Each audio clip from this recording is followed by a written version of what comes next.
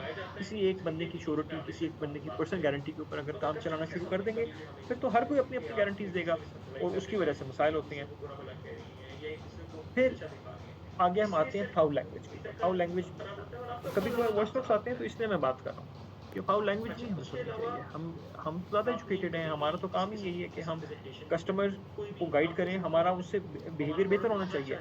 ये नहीं होना चाहिए कि हम उनकी अगर वो फाउल लैंग्वेज इस्तेमाल कर रहे हैं तो हम भी फाउल लैंग्वेज शुरू कर दें। तो इसके बारे में थोड़ा-सा मैं आपसे ये रिक्वेस्ट करूँगा कि केयरफुल होना चाहिए। दूसरा ये कि कभी भी किसी अपने मित्र वाले बंदे को कस्टमर के सामने ब्लेम ना करें।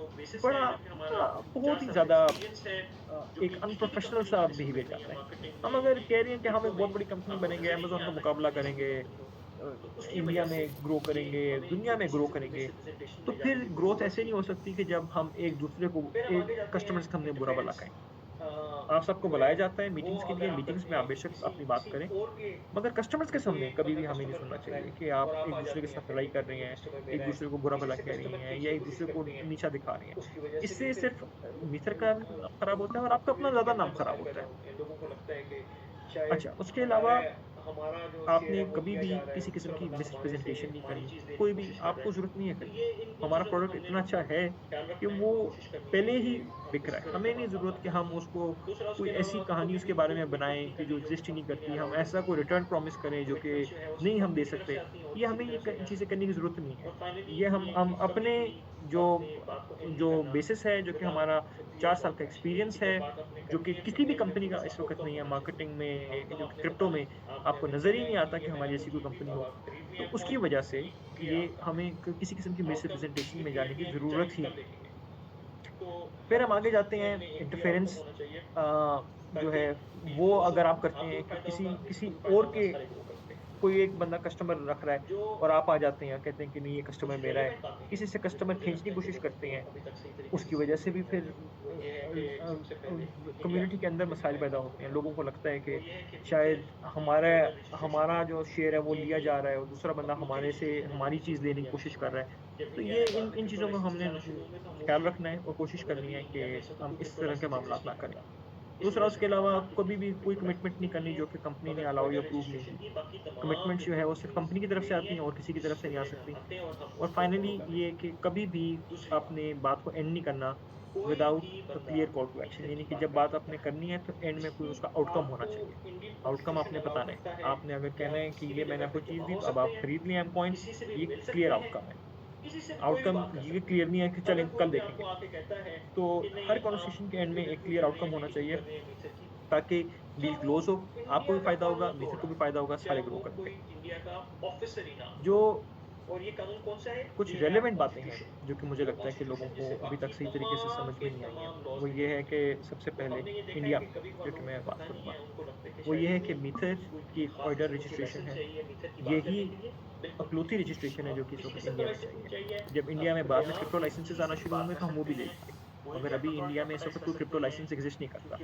इस वजह से हमारा किसी किस्म का क्रिप्टो लाइसेंस नहीं है, मगर ऑर्डर रजिस्ट्रेशन ही बाकी तमाम क्रिप्टो कंपनीज़ ले रही हैं, जिस ज़िम्मे में हम आते हैं और हम उसको फ़ॉलो कर रहे हैं। दूसरी बात, कोई भी बंदा मिथर की जगह पे जमा हो सकते हैं, किसी से भी मिल सकते हैं, किसी से भी कोई भी बात कर सकते हैं। अगर कोई भी आपको आके कहता है कि नहीं आप इधर क्यों मिल रही हैं, मीटिंग क्यों कर रही हैं मिथर की, तो वो इंडिया का कानून तोड़ रहा है, चाहे वो कोई इंडिया का ऑफ़िसर ही ना हो। और ये कानून कौन-सा है? ये है आपका कॉन्स्टिट्यूशन। वो कॉन्स्टिट्यूशन जिससे बाकी तमाम के तमाम लॉज़ निकलते हैं। तो हमने ये देखा है कि कभी-कभार लोगों को पता नहीं है, उनको लगता है कि शायद हमें कोई ख़ास किस्म का कोई लाइसेंस चाहिए मीटर की बात करने के लिए, बिल्कुल भी नहीं।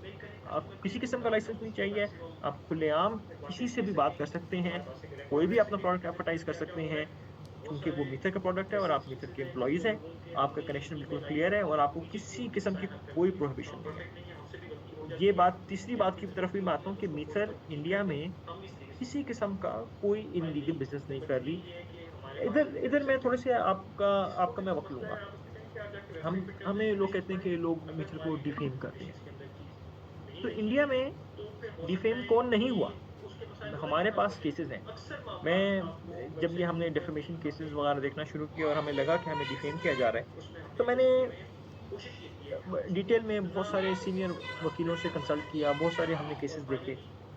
हमारी हिस्ट्री क्या है? हमारी हिस्ट्री ये है कि हमारे मुल्क में 1991 में टाटा के ऊपर इल्ज़ाम लगाया गया कि वो 2 नंबर चाय बेच रहा है। टाटा को कोर्ट जाना पड़ा।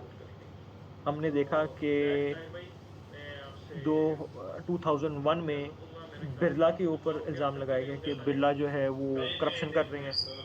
बिरला को कोर्ट जाना पड़ा।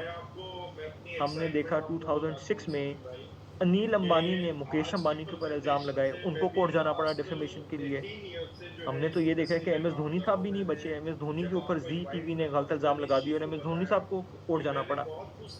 अब अगर टाटा, बिरला, मुकेश अंबानी, अनिल अंबानी, धोनी, इन सब के ऊपर लोग गलत इल्ज़ाम लगाते रहे और उनको कोर्ट से जाके करना पड़ा, तो आप खुद सोचें कि हमारे पे भी लगेगा। ये ऐसा मुल्क है कि जिसमें जब कोई ऊपर राइज़ कर रहा होता है तो उसके ऊपर हज़ार लोग होते हैं जो कि उँगलियाँ उठाते हैं, कहते हैं नहीं, नहीं ये गलत कर रहा है, ये कोई ज़्यादती कर रहा है, इसने किसी के साथ कुछ जुल्म किया है। ऐसे नहीं होता। जब भी कोई थोड़ा-सा ऊपर जाता है तो उसके ऊपर लोग कीचड़ उछालते हैं। हर बंदे को हम रुक के नहीं रोक सकते। हर बंदे के ऊपर हम नहीं एक डिफेमेशन नोटिसेस भेज सकते। अलबत्ता कुछ लोगों ने हमारे साथ जिन्होंने लिमिट क्रॉस किया है, उनको हम एक्टिवली परस्यू कर रहे हैं और अब आप देखेंगे कि हम करते क्या हैं। हम इसलिए कर रहे हैं ताकि आप लोगों को हम इंक्लूड कर सकें। हमें खुद ज़रूरत नहीं है। हमें पता है कि हम कुछ गलत नहीं कर रहे। मगर ताकि आप लोग दिखा सकें लोगों को कि ये हमने केस किया है और इस केस का ये आउटकम था। ताकि सिर्फ़ आपके लिए एक मिसाल हम कायम कर सकें ताकि जब आप लोगों से बात करें, तो आपके पास बात करने के लिए मटीरियल हो। सिर्फ़ इस वजह से हम केस कर रहे हैं, वरना हमें ज़रूरत नहीं थी कि किसी के ऊपर कोई केस करें। और फाइनली मैं एक बात आखिरी करना चाहूँगा कि M20 किसी किस्म का ट्रेडमार्क या किसी किस्म का कॉपीराइट वायलेट नहीं कर रहा। ये तमाम की तमाम चीज़ें हमने खुद बनाई हैं। जो एम कॉइन है, एम कार्ड है, जितने भी बाकी तमाम चीज़ें हैं, ये सब के सब हमने खुद होम ग्रोन खुद जनरेट करके आगे इसको चलाया है। अच्छा, अब आप लोगों ने क्या करना है? आप लोगों ने कस्टमर्स के साथ रेगुलरली कॉन्टैक्ट में रहना है। हर वीक पे रहना है। मैक्सिमम आपने उनके साथ एक कॉन्टैक्ट एस्टेब्लिश करना है ताकि आप उनकी पेन पॉइंट्स को समझ सकें, आपको पता लग सके कि उनके क्या-क्या मसाइल हैं और आप उन मसाइल को हल कर सकें। सेकंड, जो कि बहुत अहम है, जो कि मैं सबसे अहम बात इधर अभी करने वाला हूँ, वो ये कि हमारी कंपनी की तरफ से ज़ीरो टॉलरेंस है किसी कॉन्फ्लिक्ट ऑफ इंटरेस्ट की। अगर कोई एम्प्लॉयी किसी और जगह पे भी साथ-साथ काम कर रहा है, किसी और कंपनी को भी रिप्रेज़ेंट कर रहा है, तो आपने हमें बताना है कि वो एम्प्लॉयी कौन है, हम उसको उसी वक़्त निकाल देंगे। देखें, कॉन्फ्लिक्ट हम किसी के पैसे कमाने के खिलाफ नहीं है, मगर जब एक बंदा हमारे बिज़नेस में बैठ के, हमारे घर में बैठ के हमारी जड़ें काटेगा और किसी और बिज़नेस को देगा, हमारे कस्टमर्स, तो हम उसके खिलाफ एक्शन लेंगे। मैं ये बात फिर से एम्फसाइज़ करना चाह रहा हूँ कि हमारी कंपनी के अंदर किसी को नहीं छोड़ा जाएगा, जो कि किसी और कंपनी को हमारे प्लेटफ़ॉर्म से फ़ायदे पहुँचा रहा हो। हमारा कॉम्पिटिशन है, कॉम्पिटिशन टफ़ है और हम उस कॉम्पिटिशन को मेंटेन करेंगे और हम उस कॉम्पिटिशन में अपने आप को आगे रखने के लिए हमें जो ज़रूरत होगी हम करेंगे। इसी वजह से मैं ये तीसरा पॉइंट डालूँगा कि किसी किस्म की इंटरफेरेंस किसी और के भी बिज़नेस में नहीं होनी चाहिए। अगर एक लीडर काम कर रहा है तो उसके काम में इंटरफेयर नहीं करना। मगर अगर एक लीडर जो है वो किसी जगह के ऊपर किसी और कंपनी के साथ काम कर रहा है, तो आपने हमें बताना है और हम उसके खिलाफ एक्शन लेंगे। और फाइनली आपको ये बात समझ में आनी चाहिए कि ये तमाम की तमाम चीज़ें जो हैं, इन सब चीज़ों का कोई ना कोई लीगल इम्प्लीकेशन होता है। जहाँ-जहाँ लीगल इम्प्लीकेशन है, वहाँ आप हमें इन्फॉर्म करें। हमें इन्फॉर्म करने का तरीका क्या है? और जो हमें इन्फॉर्म आपने करना है या किसी कस्टमर ने करना है, किसी ने भी करना है। तो इसके बजाय कि लड़ाई हो, इसके बजाय कि कोई परेशान हो कि किस तरीके से करना है, हमने एक आपके लिए कस्टमर सर्विस रिप्रेजेंटेशन रखी हुई है। आप किसी भी कंप्लेंट, किसी भी क्वेरी के लिए कस्टमर सपोर्ट को फ़ोन करें, वो आपको जवाब देंगे।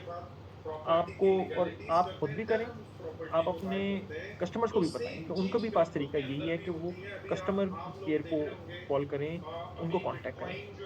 उनको आप बताएँ कि वो ईमेल करें कस्टमर केयर को ताकि हम उसको मैक्सिमम एडवांटेज दे सकें, हमारे पास एक रिकॉर्ड रह सके कि किधर-किधर, क्या-क्या हो रहा है। बहुत सारे ऐसे इंस्टेंसेस हैं जिसमें लोगों के हमने ईमेल आई और हमने इमीडिएटली उनके मसाइल हल कर दिए हैं। हम परफेक्ट नहीं है, हमसे भी गलती हो जाती है।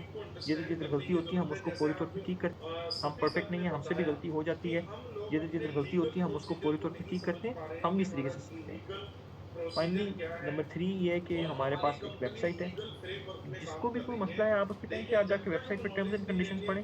अगर हमारी टर्म्स एंड कंडीशंस के अंदर चीज़ नहीं लिखी हुई, तो फिर हो सकता है कि उसके मसाइल उधर ही हल हो जाएँ। अक्सर मामलात आपको वेबसाइट के ऊपर ही हमने जो अपने टर्म्स एंड कंडीशंस लिखे हुए हैं, उसमें हमने एड्रेस किए हुए हैं। कोशिश ये की है कि हम उसको जितना कॉम्प्रिहेंसिव बना सकते थे, हम बना दें। और फाइनली मैं आखिरी ये बात करूँगा कि आपने अपनी टीम लीडर्स से कॉन्टैक्ट करना है मगर एज़ अ लास्ट रिसॉर्ट। पहले आपने 1, 2, 3 करना है। अगर कुछ भी ना हुआ, तो फिर आप टीम लीडर से बात करें और आपके टीम लीडर्स आपकी पूरी पूरी सपोर्ट करेंगे। तो विद दैट ताहिर भाई, मैं आपसे इजाज़त दूँगा। मेरे ख़्याल में काफ़ी लंबा हो गया, थक भी गए होंगे सारे, चलिए। काफ़ी नहीं देर से नहीं नहीं बात नहीं कर सर, देखिए रहे हैं। मैं अपनी एक्साइटमेंट आपको बताता हूँ सफी भाई कि आज की प्रेजेंटेशन से मैं भी लास्ट 18 ईयर से जो है इस इंडस्ट्री में काम कर रहा हूँ। मैंने जब आपको इनवाइट करना था मैंने इस चीज को बताया कि मैंने बहुत कुछ सीखा, लेकिन आज मुझे काफी कुछ सीखने को मिला है। और जितने भी आज हमारे यहाँ पर इस कॉल के ऊपर हमारी मीथर कम्युनिटी थी, मुझे पर्सनली बहुत सारे लोगों के मैसेज आ रहे हैं कि मतलब आज की प्रेजेंटेशन के बाद हमारी खुद की प्रेजेंटेशन जो है वो 100 टाइम्स बेटर हो जाएगी।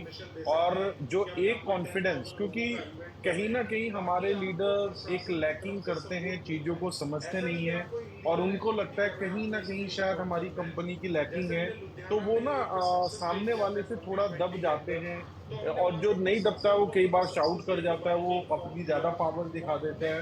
तो आपने यहाँ पर बहुत अच्छे से बताया, सिंपली वे में बताया कि हमें एक लीगल फ्रेमवर्क में, एक कॉर्पोरेट कल्चर में रह के अपने कस्टमर के साथ कैसे डील करना है, कंपनी को कैसे इन्वॉल्व करना है। जीरो टॉलरेंस पॉलिसी जो मुझे लग रहा है इस टाइम पे सबसे ज्यादा जरूरी हो गई है हमारी कंपनी के अंदर, क्योंकि आए दिन मुझे डेली फोन्स आ रहे हैं कि कोई लीडर जो एग्जिस्ट मीथर में करता था वो दूसरी कंपनी करने लगा है और वो लोगों को यहाँ से ब्रेक कर रहा है और कहीं ना कहीं मीथर का पैसा निकाल के दूसरी कंपनी में डाल रहा है। तो ये पॉइंट आपने बहुत अच्छा बताया, इससे लोगों को बहुत हेल्प मिलेगी।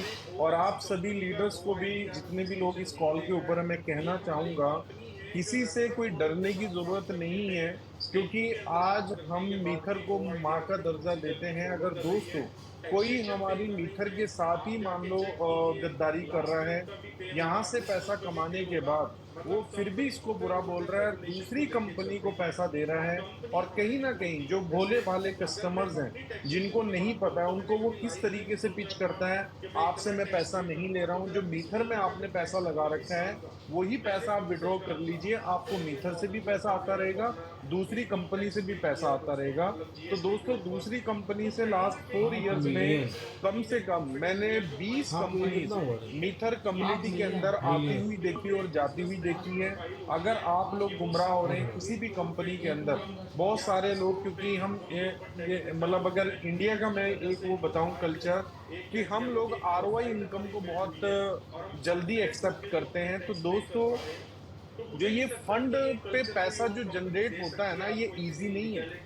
आपको लगता होगा कि पैसा जनरेट करना बहुत इजी है, अगर जनरेट करना इतना इजी होता तो बड़ी बड़ी कंपनी जो हमारे इंडिया की हैं या पूरे वर्ल्ड की हैं, वो इन बिजनेसेस को छोड़ के, अपने बिजनेसेस को छोड़ के फॉरेक्स में हजारों करोड़ों रुपए लगाते हैं, ठीक है, क्रिप्टो इंडस्ट्री में पैसा लगाते हैं। अगर रिकरिंग पैसा आना होता तो दोस्तों, रिकरिंग पैसा आना पॉसिबल नहीं है, ये एक बहुत बड़ा चैलेंज है। इसीलिए हमारी कंपनी स्टेकिंग मॉडल को रन कर रही है और आपको स्टेक होल्डर बना रही है, क्योंकि अगर हम लॉन्ग टर्म तक इस एसेट को होल्ड करेंगे तो हमें एक अच्छा खासा प्रॉफिट जो है वो पॉसिबिलिटीज है कि हम बुक कर सकते हैं, जैसे हम रियल इस्टेट एसेट को अपने होल्ड करते हैं। मैं आज खुद सोच रहा था कि आज जब मुझे अगर कोई प्लॉट बाय करना हो, तो मुझे कोई भी प्रॉपर्टी एडवाइजर जो है जब प्रॉपर्टी बाय करवाता है तो वो गारंटी नहीं देता, वो पॉसिबिलिटीज बताता है कि आप इस प्लॉट को बाय कर लीजिए, अगले 5 साल 10 साल में ये डेवलपमेंट यहाँ पर होगी, तो इसका प्राइस यहाँ तक जाने की उम्मीद है। और उसके कहने के बाद हम अपना सर्वे करते हैं, सर्वे करने के बाद प्रॉपर्टी की लीगैलिटीज करते हैं, देन हम उस प्रॉपर्टी को बाय करते हैं। तो सेम चीज क्रिप्टो के अंदर भी होती है। अभी आप लोग देख रहे होंगे, अभी बिटकॉइन जो है ज्यादा डाउन नहीं है, लेकिन ऑल्ट कॉइन जो अल्टरनेटिव कॉइन्स माने जाते हैं, बिटकॉइन इथेरियम को अगर हम छोड़ दें और सोलाना को हम छोड़ दें, बीएनबी को हम छोड़ दें, 4-5 कॉइन्स को अगर हम छोड़ दें, तो बाकी कॉइन जो है वो बहुत ज्यादा करेक्शन में चल रहे हैं। तो कहीं ना कहीं हमें मार्केट को अंडरस्टैंड करने की जरूरत है। जैसे आज सफी सर ने बताया कि हम लोग अपने लीगल प्रोसीजर को नहीं समझ पा रहे हैं कि हमारा लीगल प्रोसीजर क्या है और हमारी कंपनी लीगल फ्रेमवर्क में काम कर रही है। देखिए, जब तक हम नॉलेज नहीं लेंगे फिर तो आपको कोई भी टोक देगा। अब आज आप कार ड्राइव कर रहे हैं, अब कार ड्राइव करने में अगर कोई ट्रैफिक पुलिस वाला आपको रोक ले और रोकने के बाद आपको कार से उठा रहे, आपने बेल्ट भी लगा रखा है और वो बोले कि आपने स्लीपर क्यों पहन रखा है, मैं आपका चालान काटूंगा इस स्लीपर के ऊपर। अगर आपको रूल्स एंड रेगुलेशन नहीं पता होंगे तो आप डाउन हो जाएंगे और आप बोलेंगे सर मुझे छोड़ दीजिए, 500-1000 रुपए ले लीजिए, मेरा चालान ना काटें। मतलब बिना नॉलेज के आप उसके थ्रेड में आ जाएंगे। तो नॉलेज होना बहुत जरूरी है। जैसे आज सफी भाई ने बताया, आर्टिकल 19 जो हमारा जो कॉन्स्टिट्यूशन क्या बोला है सर ने, जो लीगल टर्म यूज की है, उसमें ये मेंशन है कि इंडिया के अंदर हम लोग इकट्ठा हो सकते हैं। आपने देखा होगा धारा 44 जब लगती है, ठीक है ना, जब 44 लगती है तो उसमें ये होता है कि 4 लोग इकट्ठा नहीं हो सकते, 10 लोग इकट्ठा नहीं हो सकते। अगर उस वक्त इकट्ठा हो रहे तो आप जो है एक इलीगल एक्टिविटी कर रहे हैं, फिर आपके अगेंस्ट जो है इंडियन गवर्नमेंट जा सकती है। लेकिन इसके अलावा अगर वहां पर उस इलाके में इस तरह की कोई भी धारा नहीं लगी हुई है तो आप 500-1000 लोग इकट्ठा हो सकते हैं। और अगर ज्यादा बड़ा मजमा इकट्ठा हो रहा है तो आप इन्फॉर्म कर सकते हैं वहाँ के लोकल जो डिस्ट्रिक्ट मजिस्ट्रेट है या किसी को भी आप इंफॉर्मेशन दे सकते हैं कि हम यहाँ पर 10,000 लोगों का इवेंट कर रहे हैं, ताकि आपको प्रशासन की तरफ से सपोर्ट मिल पाए। ऐसा नहीं कि आप कोई इलीगल एक्टिविटी कर रहे हैं, आपने इसलिए इन्फॉर्म करना है। जैसे हमने लुधियाना में एक सक्सेस डे किया था 2020 के अंदर, तो हमने वहाँ के प्रशासन को अपना सक्सेस डे के बारे में इन्फॉर्म किया और हमें तकरीबन 50 लोगों की जो फोर्स है, पुलिस प्रोटेक्शन जो है, हमारे इवेंट को सक्सेसफुल करने में मिला। अब इसके लिए ऐसा नहीं कि हमने डिपार्टमेंट को कुछ पे किया, ये उनकी रिस्पॉन्सिबिलिटी है, लेकिन हमने पहले जाके इन्फॉर्म किया। तो आपको अंडरस्टैंड करने की जरूरत है कि आपके पास है क्या। बेसिकली आपको पता होना चाहिए कि आपकी कंपनी कितने लीगल फ्रेमवर्क में काम कर रही है। और जैसे आज मुझे बहुत सारी चीज़ों का पता लगा, आपको भी पता लगा होगा, आप भी लोग कॉन्फिडेंट हुए होंगे। OIDR रजिस्ट्रेशन एक बड़ा रजिस्ट्रेशन है जो सिर्फ, मतलब मैं कई लोगों से मिला हूँ, मैंने और किसी कंपनी का OIDR रजिस्ट्रेशन नहीं देखा है। एक हमारी कंपनी है जो रेफरल मॉडल के साथ काम करने पे, स्टेकिंग के अंदर काम करने के बाद भी OIDR के प्रोसीजर को फॉलो कर रही है, टैक्सेशन पे कर रही है। आप जाके चेक कीजिए, लास्ट मंथ का भी पे होगा, इस मंथ का भी पे होगा। मतलब कंपनी पूरे रूल्स एंड रेगुलेशन को लेके चल रही है। और कंपनी हमें भी बोलती है, जैसे अगर मैं अपनी टैक्सेशन की बात करूं तो मैंने कभी लाइफ में नहीं सोचा था कि मैं इतना टैक्स पे करूंगा। तो मेरा इस महीने का जो टैक्स है, मतलब इस साल का, मैंने कम से कम $500,000 के ऊपर जो है वो अपना इनकम टैक्स पे किया है दोस्तों, मतलब GST के ऊपर। तो कहीं ना कहीं आज हमें जो इस कंपनी ने कॉन्फिडेंस दिया, जो हमारी प्रोफाइल बिल्ड की है, ये किसी एक एंटरप्रेन्योर, एक बिजनेसमैन की प्रोफाइल होती है कि वो सालाना 1 करोड़ रुपए की इनकम या 10 करोड़ रुपए की इनकम के ऊपर टैक्स देता है, जो हमें मीथर की वजह से जो आज एक कह लो कि प्रोफाइल हमारी बिल्ड हुई है और हम कॉन्फिडेंट होकर जो अपना टैक्स पे कर पा रहे हैं। तो मुझे नहीं लगता कि ये कल्चर कोई और कंपनी दे सकती है, आपको इतनी लीगैलिटीज बता सकती है। और आज सफी भाई, आपने जिस शिद्दत के साथ आज इस प्रेजेंटेशन को जितने खूबसूरत अंदाज में, बहुत ही पोलाइट तरीके से जो आपने स्लाइड में लिखा हुआ था, कि आपने बहुत पोलाइट होके आपने अपने कस्टमर से बात करनी है, हम्बल होके, स्माइल के साथ। तो सेम वो चीज आपने अपनी इस प्रेजेंटेशन में रखी है, और मैं उम्मीद करता हूँ हमारे लोगों ने इस प्रेजेंटेशन को बहुत अप्रिशिएट किया। आप देख रहे हैं यूट्यूब के ऊपर भी तकरीबन 1000+ लोग लाइव हैं, और 1000 से ज्यादा जो आपके जूम के ऊपर भी हैं। तो तकरीबन 2000 से ज्यादा लोगों ने इस लीगल डिस्कशन को सुना है, और जो आपने हमें गाइडेंस दिया है as a community, as a legal head होने के नाते, तो वो काबिल तारीफ है। तो thank you so much Safi भाई आपके इस वैल्यूबल टाइम के लिए। और जैसी कॉल आज हुई है, मैं चाहूंगा कि अगर आपके माइंड में कुछ भी ऐसे पॉइंट्स हैं, तो हम फ्यूचर में भी इस तरह की जो कॉल्स हैं वो ऑर्गेनाइज करें, जिससे हमारी कम्युनिटी को भी नॉलेज मिले कि हमारी कंपनी कहाँ स्टैंड करती है और इनका कॉन्फिडेंस लेवल भी हाई हो। तो thank you so much Safi भाई। अगर कुछ आप फाइनल मैसेज देना चाहते हैं तो दे सकते हैं, वरना हम इस मीटिंग को क्लोज करते हैं। जी थैंक यू ताहिर भाई। बस मेरी कोशिश ये है कि हम सब इस बात को समझें कि दुनिया में जो भी कंपनी होती है वो एक बंदा नहीं चला सकता, 2 बंदे नहीं चला सकते, वो पूरे तमाम के तमाम लोग मिलके चलाते हैं। और मतलब किसी भी कंपनी का आप देख लें जो कि बड़ी हुई है, वो उसके एम्प्लॉइज की डेडिकेशन की वजह से हुई है। लोगों ने अपना जान पसीना देना होता है, मेहनत करनी पड़ती है। उसका फायदा बहुत दफा ये होता है कि जब कंपनी चढ़ती है तो लोग भी साथ चढ़ते हैं। कह सकते हैं कि हमने ये कंपनी जब बिल्कुल छोटी सी थी तब हमने शुरू किया। मिक्सर अभी बिल्कुल बिगिनिंग के ऊपर है। मैं इसके ऊपर मेहनत इसलिए कर रहा हूँ क्योंकि मुझे पता है कि कल को ये पूरी दुनिया में छा जाएगी। सिर्फ इधर मैं नहीं एक्सपेक्ट कर रहा कि सिर्फ इंडिया में रहेगी, मैं एक्सपेक्ट कर रहा हूँ कि कल ब्राजील में होगी, रशिया में होगी, चाइना में होगी, जापान चली जाएगी। मैं तो बहुत मुख्तलिफ तरीके से मित्र को देखता हूँ।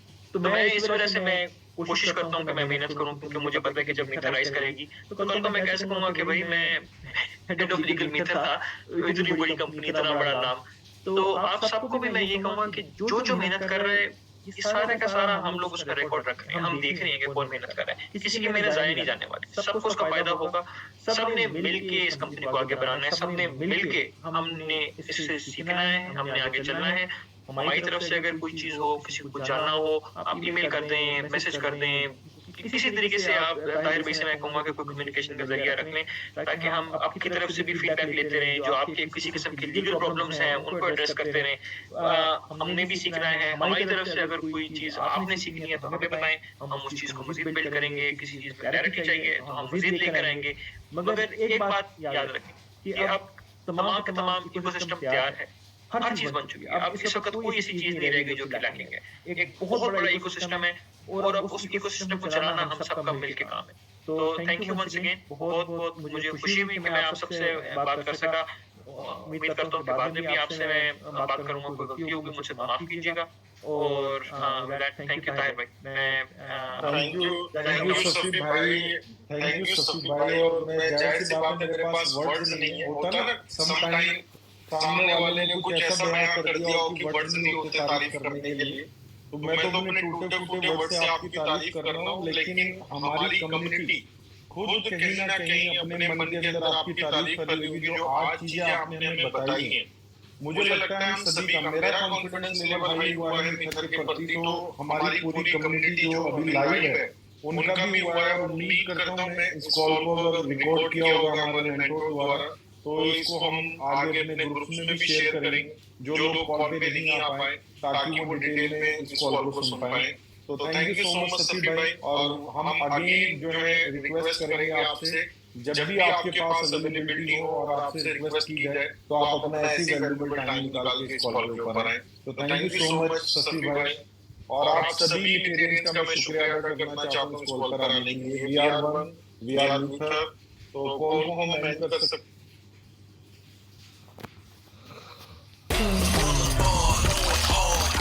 Keep your legs free.